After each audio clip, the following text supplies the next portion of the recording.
Assalamualaikum warahmatullahi wabarakatuh. Alhamdulillahi rabbil alamin. Wassalatu wassalamu ala asrafil mursalin Sayyidina Muhammad wa ala alihi wa sahbihi ajma'in. Amma ba'du. Hadis Muslim nomor 245. Artinya, diriwayatkan dari Zainab As-Sakafiyah radhiyallahu anha yang berkata, Rasulullah SAW bersabda kepada kami, bila salah seorang dari kamu, maksudnya kaum wanita, turut berjamaah ke masjid, janganlah memakai wangi-wangian. Hadis nomor 246. Artinya, diriwayatkan dari Umrah binti Abdurrahman bahwasanya dia mendengar Aisyah radhiyallahu anha, istri Nabi SAW berkata, seandainya Rasulullah SAW mengetahui apa yang diperbuat oleh kaum wanita, pasti beliau melarang mereka keluar ke masjid, sebagaimana wanita Bani Israel juga dilarang keluar ke masjid. Seorang bertanya kepada Umrah, apakah wanita Bani Israel dilarang ke masjid? Dia menjawab, iya. Hadis ini juga diriwayatkan oleh Al-Bukhari nomor hadis 869. Hadis Muslim nomor 247. Artinya, diriwayatkan dari Abu Humaid atau dari Abu Usaid radhiyallahu anhu. Rasulullah SAW telah bersabda, bila salah seorang dari kamu masuk masjid, maka ucapkanlah Allahumma ftahli abwaaba rahmatik, yang artinya, ya Allah, bukalah untukku pintu rahmatmu. Dan bila keluar dari masjid, maka ucapkanlah Allahumma inni as'aluka min fadlik, yang artinya, ya Allah, sungguh aku mohon kepadamu sebagian dari kemurahanmu. Hadis Muslim nomor 248. Artinya, diriwayatkan dari Abu Qatadah radhiyallahu anhu yang berkata, saya masuk masjid ketika Rasulullah SAW sedang duduk di belakang orang banyak. Kata Abu Qatadah, ketika saya duduk, kemudian Rasulullah SAW bertanya, mengapa kamu tidak sholat 2 rakaat sebelum kamu duduk? Saya menjawab, ya Rasulullah, saya lihat Anda dan orang-orang juga duduk. Beliau bersabda, bila salah seorang dari kalian masuk masjid, janganlah duduk sebelum sholat 2 rakaat. Hadis ini juga diriwayatkan oleh Al-Bukhari nomor hadis 444. Hadis Muslim nomor 249. Artinya, diriwayatkan dari Abu Sya'sa, ia berkata, kami pernah duduk di masjid bersama Abu Hurairah radhiyallahu anhu, lalu muazzin menyerukan azan. Maka ada seorang laki-laki berdiri kemudian keluar dari masjid. Lalu orang tersebut diikuti oleh Abu Hurairah sampai keluar dari masjid. Untuk diingatkan maksudnya. Abu Hurairah mengatakan, orang ini durhaka kepada Rasulullah SAW. Hadis nomor 250. Artinya, diriwayatkan dari Anas bin Malik radhiyallahu anhu, ia berkata, Rasulullah SAW bersabda, meludah di masjid adalah perbuatan dosa, dan kafaratnya adalah menguruk ludah tersebut.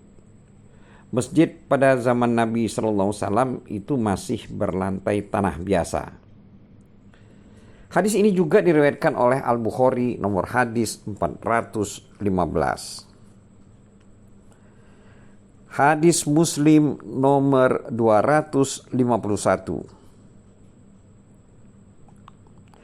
Artinya, diriwayatkan dari Ibnu Umar radhiyallahu anhu bahwasanya Rasulullah SAW bersabda pada saat perang Khaybar, barang siapa habis makan tumbuhan ini, yakni bawang putih, maka janganlah mendatangi masjid.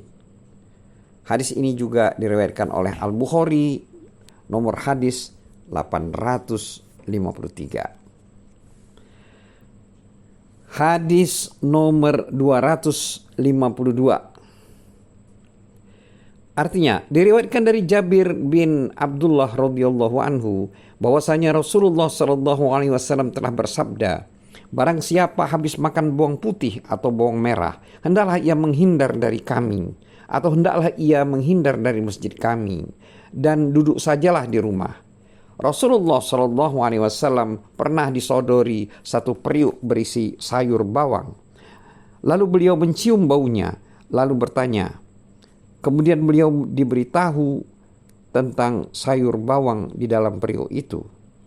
Lalu beliau berkata kepada sebagian sahabatnya, bawalah kemari.